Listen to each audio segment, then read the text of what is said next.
भगवान की कृपा से दिल्ली के और देश के करोड़ों लोगों के आशीर्वाद से आप लोगों के बीच में जेल से छूट के आया हूं। उन सब लोगों का मैं तहे दिल से शुक्रिया अदा करता हूं, भगवान का शुक्रिया अदा करता हूं। मैं हमेशा कहता हूं, मैं जानता हूं मेरे विपक्ष के साथी मुझे यहां देख के, मनीष सिसोदिया के देख के दुखी तो हो रहे होंगे। तो मैं हमेशा कहता हूं मोदी जी बहुत ताकतवर है, बहुत ताकतवर है और अथाह पैसा है उनके पास, अथाह रिसोर्सेज हैं, पर मोदी भगवान नहीं है।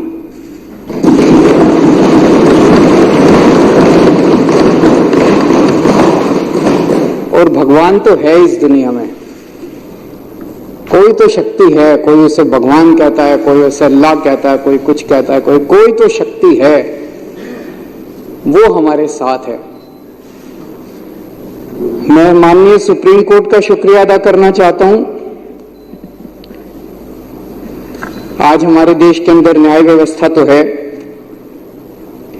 अध्यक्ष महोदय, आज मैं मुख्यमंत्री जी के साथ सुबह एक रोड का इंस्पेक्शन करने गया था। दिल्ली यूनिवर्सिटी में सड़कें बहुत शानदार हुआ करती थी। मेरे पास जेल से छूटने के बाद कुछ लोग आए, उन्होंने बताया कि दिल्ली यूनिवर्सिटी की सड़कें खराब हो गई हैं।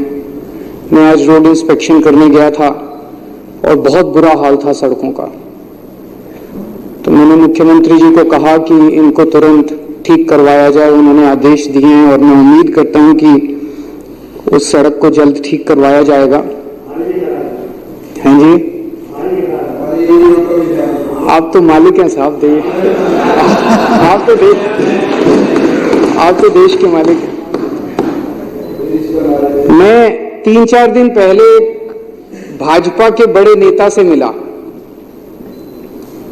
मैंने उससे पूछा, मैंने कहा मुझे गिरफ्तार करके क्या मिला आपको, कुछ फायदा हुआ? बोले आपके पीछे से हमने पूरी दिल्ली सरकार डिरेल कर दी, हमने आपके पीछे से दिल्ली ठप कर दी। बड़ा खुश हो रहा था। मुझे बड़ा दुख हुआ सुन के, आक्रोश भी हुआ और स्तब्ध रह गया मैं। देश की राजधानी के 2 करोड़ लोगों की जिंदगी खराब करके उनको खुशी हो रही है।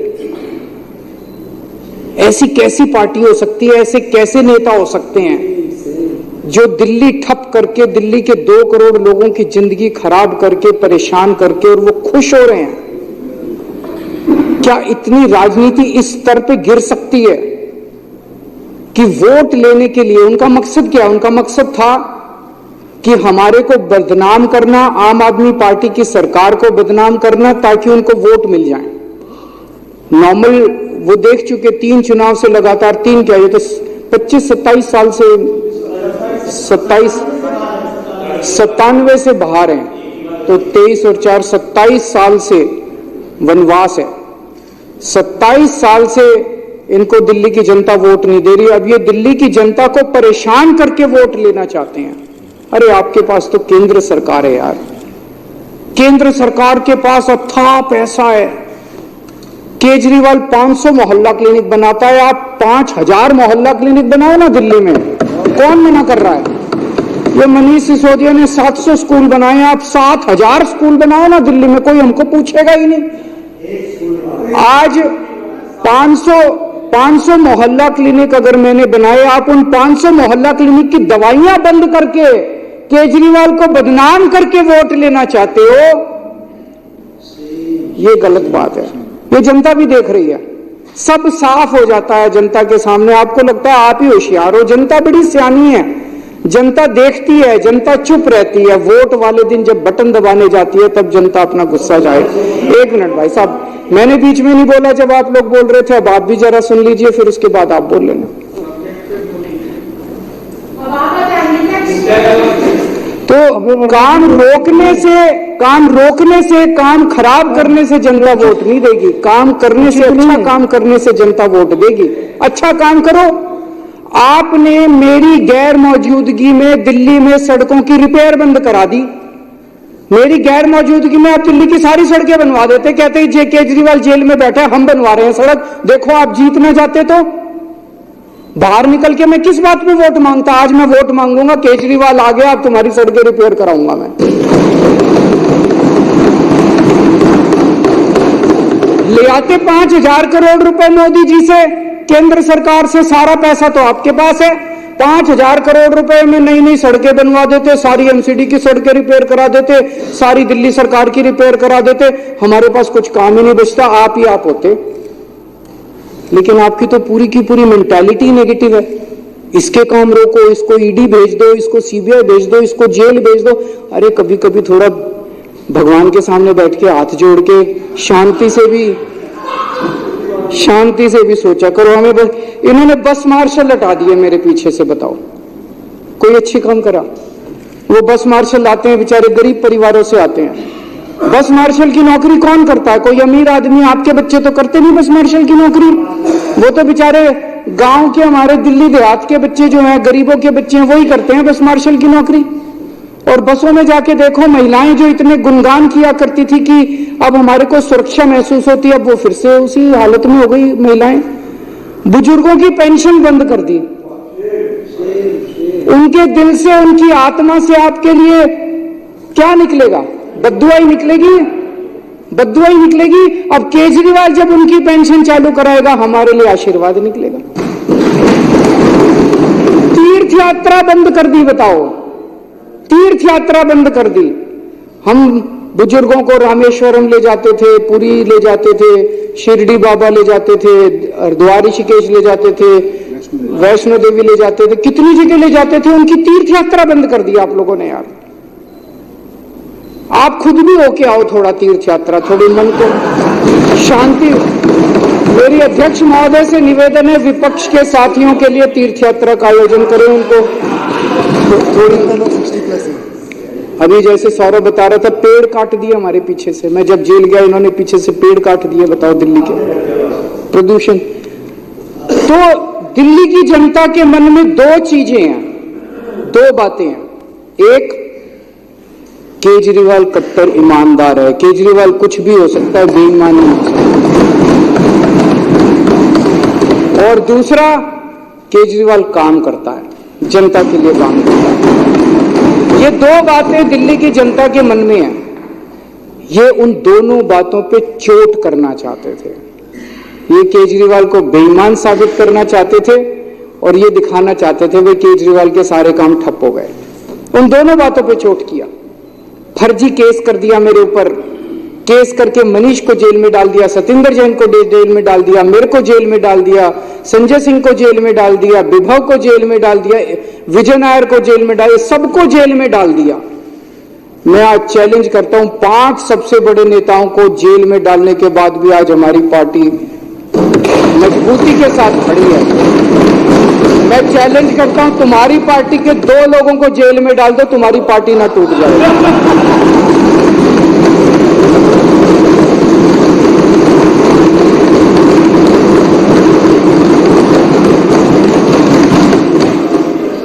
और इन्होंने ऐसा कानून लगाया मेरे ऊपर जिसमें बेल भी नहीं मिलती। ऐसा कानून, इतना सख्त कानून लगाया, बेल भी नहीं। उसके बावजूद माननीय सुप्रीम कोर्ट ने मुझे बेल दे दी, मनीष सिसोदिया जी को बेल दे दी और आज हम यहां बैठे हैं।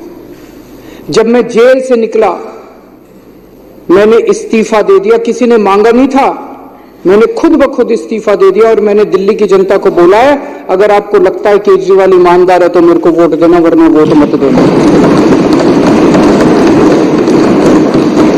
मैं दिल्ली में घूम रहा हूं अध्यक्ष महोदय, एक बच्चा, एक आदमी, इनके कट्टर बीजेपी वाले, आरएसएस वाले भी ये नहीं कहते कि केजरीवाल बेईमान है, कोई नहीं कहता। तो इनके सारे हथकंडे फेल हो गए केजरीवाल को बेईमान साबित करने के लिए। दूसरा, ये साबित करना चाहते थे केजरीवाल के काम ठप हो गए। मैं दिल्ली की जनता को कहना चाहता हूं, आपका बेटा आ गया, आपका भाई आ गया। इन्होंने जितने काम ठप करे हैं, सारे काम दोबारा शुरू कराऊंगा, एक एक काम शुरू कराऊंगा। जो करना पड़ेगा वो करूंगा, जैसे करना पड़ेगा करूंगा। दिल्ली की जनता को परेशान नहीं होने दूंगा मैं। काम ठप नहीं होने दूंगा। लोग कहते हैं जेल जाने से नुकसान हुआ, जरूर हुआ, मैं मानता हूं जेल जाने से बहुत नुकसान हुआ, पर केजरीवाल का नुकसान नहीं हुआ, मनीष सिसोदिया का नुकसान नहीं हुआ, दिल्ली के 2 करोड़ लोगों का नुकसान हुआ। आज जब घर से निकलते हैं अपनी गाड़ी लेके या कैसे भी, वो टूटी हुई सड़कों के ऊपर उनकी गाड़ी ऊपर नीचे होती है, प्रदूषण होता है उसकी वजह से। आज जगह जगह सीवर ओवरफ्लो कर रहे हैं, बस मार्शल हटा दिया इन लोगों ने। दवाइयां, मैं बात कर रहा था, टेस्ट बंद कर दिए। बताओ, अस्पतालों में टेस्ट बंद कर दिए यार, तुम लोगों ने दवाइयां बंद कर दी अस्पतालों के अंदर। ये सब ठीक नहीं है, ये सब ठीक नहीं है, अच्छी बात नहीं है। थोड़ा भगवान से डरो। अभिमान, किस रावण का भी अभिमान नहीं टिका था। मैंने अंदर गीता और रामायण बहुत पढ़ी, और उसी का मैं आपसे हाथ जोड़ के पूरी विनम्रता से कह रहा हूं, अभिमान मत करो, अहंकार मत करो। अहंकार टिकता नहीं है, किसी का नहीं टिकता। इतिहास में किसी का अहंकार नहीं टिका। आप भी थोड़ा भगवान से डरो। अब चुनाव में जनता जवाब देगी कि केजरीवाल चोर है या केजरीवाल को जेल में भेजने वाले चोर हैं। जनता जवाब देगी कि जनता को काम रोकने वाले पसंद हैं कि काम करने वाला पसंद है। और अध्यक्ष महोदय, जब इतिहास लिखा जाएगा तब ये लिखा जाएगा कि एक मनीष सिसोदिया था जिसने दिल्ली के स्कूल बंद करे, उसको जेल में डाल दिया। जिसने दिल्ली के स्कूल चालू करे और स्कूल अच्छे करे, उसको जेल में डाल दिया। एक सतेंद्र जैन था जिसने दिल्ली वालों की बिजली मुफ्त करी, दिल्ली वालों के लिए मोहल्ला क्लिनिक बनाए, दवाइयां मुफ्त करी, उसको जेल में डाल दिया, उसके काम रोक दिए। और एक बीजेपी थी जिन्होंने सारे काम रोक दिए। जब इतिहास लिखा जाएगा तो बीजेपी के भी कारनामे लिखे जाएंगे, मनीष सिसोदिया के भी, अरविंद केजरीवाल के भी और सत्येंद्र जैन। अध्यक्ष जी, जेल से निकलने के बाद मैंने इस्तीफा दे दिया। मुझे इस्तीफा देने की कोई जरूरत नहीं थी, किसी ने, इन्होंने भी नहीं मांगा था मेरा इस्तीफा। इन्होंने तो पोस्टर लगाए थे इस्तीफा दो, मैंने जब दे दिया तो इनको ये समझ नहीं आया उन पोस्टरों का क्या करें। अब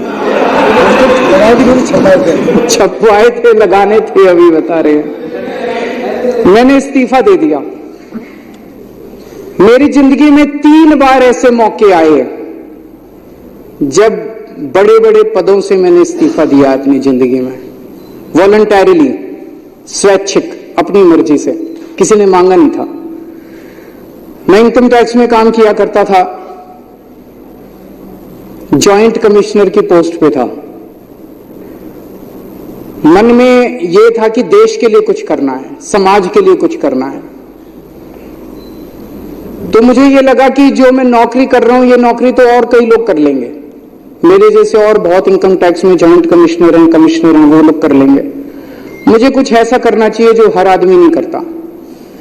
मैंने जॉइंट कमिश्नर की नौकरी से त्यागपत्र देके और 10 साल दिल्ली की झुग्गियों के अंदर काम किया। जॉइंट कमिश्नर की नौकरी से मैंने इस्तीफा दिया था, किसी ने इस्तीफा मांगा नहीं था। और जब मैंने इस्तीफा दिया था, 2006 में इस्तीफा दिया था, वैसे तो मैं छुट्टी लेके 2000 से निकल गया था। उस वक्त कोई पार्टी नहीं थी, कोई आंदोलन नहीं था, और दिल्ली की झुग्गियों में जाके मैं रहने लगा था। तब ये नहीं था कि मैं मुख्यमंत्री बनूंगा या चुनाव लड़ूंगा, चुनाव लड़ने का कोई इच्छा नहीं थी। फिर 2013 में हमारी सरकार बनी और 49 दिन की सरकार के बाद अपने उसूलों पे मैंने इस्तीफा दिया था। 49 दिन के बाद, किसी ने मांगा नहीं था इस्तीफा, 49 दिन के बाद इस्तीफा दिया था। और अब तीसरी बार, अब जेल से निकलने के बाद मैंने इस्तीफा दिया है। मैं सत्ता के लिए नहीं आया, मेरे को सत्ता की जरा सी भी भूख नहीं है, मेरे को सत्ता का, पैसे का जरा सा भी लालच नहीं है। देश के लिए आए हैं, देश के लिए कुछ करने के लिए आए हैं। और दूसरी तरफ ये लोग बेचारे परेशान हो गए हैं कह कह के, भाई 75 साल का रूल आपने ही बनाया था। मेरे को कल एक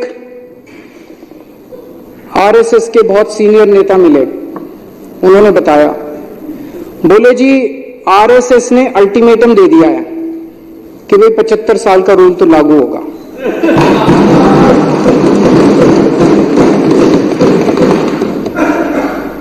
लेकिन वो मान नहीं रहे, कह रहे हैं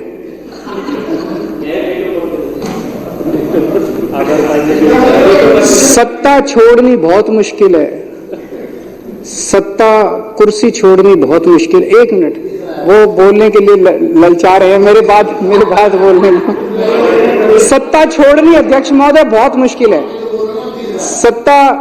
सत्ता का लालच छोड़ना बहुत मुश्किल है। खुद ही रूल बनाया, उस रूल के तहत सबसे पहले आडवाणी जी का इस्तीफा लिया, मुरली मनोहर जोशी जी का इस्तीफा लिया, सुमित्रा महाजन जी का इस्तीफा लिया, बीसी खंडूरी जी का इस्तीफा लिया, कलराज मिश्र का इस्तीफा लिया, आनंदीबेन पटेल का इस्तीफा लिया, शांता कुमार जी का इस्तीफा लिया, करिया मुंडा जी का इस्तीफा लिया, हुकुमदेव नारायण जी का इस्तीफा लिया, नजमा हेपतुल्ला जी का इस्तीफा लिया, भगत सिंह कोश्यारी जी का इस्तीफा, और भी बहुत है, मेरे पास तो थोड़े ही नाम है। उन सब का इस्तीफा लेने के बाद जब अपना नंबर आया तो कहते हैं ये कानून मेरे पे लागू नहीं होगा। ये तो ठीक नहीं है, सबके लिए बराबर कानून होना चाहिए, नहीं होना चाहिए। मैं ये सोच रहा था कल को कोई अफसर 60 साल की उम्र होने के बाद कहे मैं तो नहीं रिटायर होता जी, कल को कोई सुप्रीम कोर्ट का जज 65 साल की उम्र होने के बाद कहे जी मैं तो रिटायर नहीं होता, व्यवस्था ही खराब हो जाएगी। ऐसी व्यवस्था कैसे चलेगी?